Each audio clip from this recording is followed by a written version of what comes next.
ఉందా sir topic? ఎమ్మెల్సీల వ్యవహారం కూడా కొత్తగా ఇద్దరికి గవర్నర్ కోటాలో ఎమ్మెల్సీల వ్యవహారం అనేది 2 ఎమ్మెల్సీలు ఖాళీ అవుతా ఉన్నాయి సార్. కూటమి ప్రభుత్వంలో 3 పార్టీలు చర్చించుకొని మా అధినేతలు నిర్ణయిస్తారు ఎవరికనేది. నాకు తెలిసి ఒక 2-3 రోజుల్లో వచ్చేస్తుంది. ఎవరైతే సీనియర్లు త్యాగాలు చేశారో, లేదంటే ఎవరైతే ఆశావాహులు ఉన్నారో, ఎవరైతే ఫిట్టో వాళ్ళకే ఇస్తారు. డెఫినెట్లీ డోర్ డెలివరీ అంటే డోర్ డెలివరీ చేసే వాళ్ళకైతే ఎవరు ఎవరైతే ఫిట్ అంటే రానోళ్ళు ఫిట్ కాదనా? అలాగా సార్, అలాగా ఎవరైతే మోస్ట్ ఎలిజిబుల్ కాదు, మళ్ళీ ఇది కాంట్రవర్సీ అయింది. ఎవరైతే ఫిట్ అంటే ఇప్పుడు 10 మంది సీనియర్లు పోటీ పడుతున్నారు. కాంట్రవర్సీ అవ్వదు, ఏమీ అవ్వదు. బ్రహ్మనాయుడు గారు వచ్చే 3 సంవత్సరాల్లో ఇంకా 30 ఎమ్మెల్సీ పదవులు వస్తాయి. సో ఫిట్ అయిన వాళ్ళందరికీ ఖచ్చితంగా తెలుగుదేశం పార్టీలో కానివ్వండి, కూటమి నాయకులు కానివ్వండి, మా అధినేతలు నిర్ణయిస్తారు సార్. మా అధినేతలు నిర్ణయం తీసుకుంటారు. దానికి కట్టుబడి ఆశావాహులందరూ కూడా రాని వారు మరొకసారి ప్రయత్నం చేసుకుంటారు, కానీ తిరుగుబాట్లు అయితే ఉండవని నేను అనుకుంటా ఉన్నా. ఇక మరొకటి ఏంటంటే, మొయినుద్దీన్ గారు మాట్లాడుతా ఉన్నారు. ఏంటేంటో చెప్తా, మర్డర్ కేసు అని ఇన్నిసార్లు చెప్తా ఉన్నారు. ఒకటే ఒక విషయం, జగన్మోహన్ రెడ్డి గారు వారి బాబాయ్ చనిపోతే పాపం 16 గంటలు కారులో ప్రయాణించి మరీ వెళ్ళారు.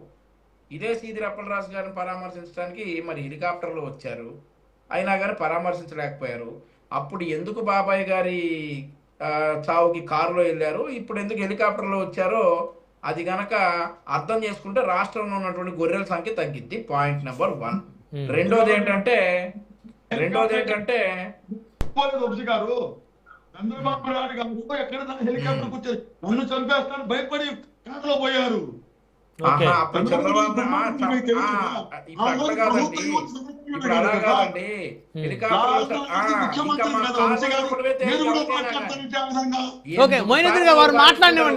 సరిపోయిందా? వయసు వస్తే సరిపోయిందా అండి? ఎందుకంటే ఆ మాటలు పోనీలేండి. మరొకటి ఇంకోటి ఏంటంటే, 45 సంవత్సరాల వయసు ఉన్నటువంటి గొర్రెల కాపరి ఆల్మోస్ట్ అతని వయసు అయిపోయిందనంటే జగన్మోహన్ రెడ్డి గారు ఈరోజు మాట్లాడాడు. 45 సంవత్సరాలు ఇంకేముంది అని అన్నాడు ఆయన. మరి ఆయన 45 సంవత్సరాలకే తండ్రి లేని పెట్టిని అని చెప్పి అడుక్కొని ముఖ్యమంత్రి అయ్యింది.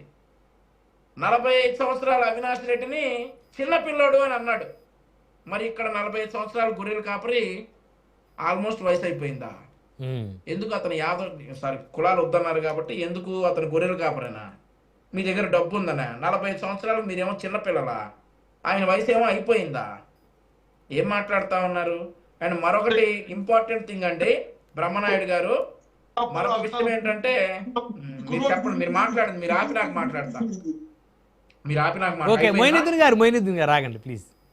ఇంపార్టెంట్ థింగ్ ఏంటంటే, ఈరోజు తల్లిగా కూతురిగా ఉన్నటువంటి మహిళలు, ఏదైతే దేశాన్ని రక్షిస్తున్నటువంటి కొంతమంది మహిళలు, వాళ్ళు పోలీస్ అధికారులు కావచ్చు, ఆర్మీలో ఉండొచ్చు, న్యాయ వ్యవస్థలో ఉండొచ్చు, ఇట్లా దేశాన్ని రక్షిస్తున్నటువంటి మహిళలందరికీ కూడా ఈరోజు వైఎస్ఆర్ కాంగ్రెస్ పార్టీ క్షమాపణ చెప్పాలి.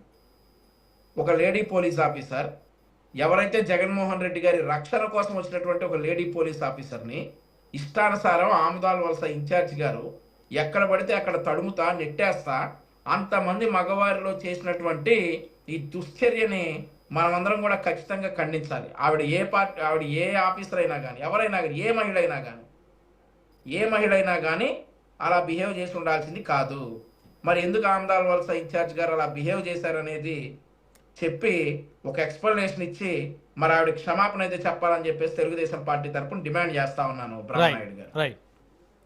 వెంకటేష్ గారు, మీరేమంటారు? ఎమ్మెల్సీలకు సంబంధించిన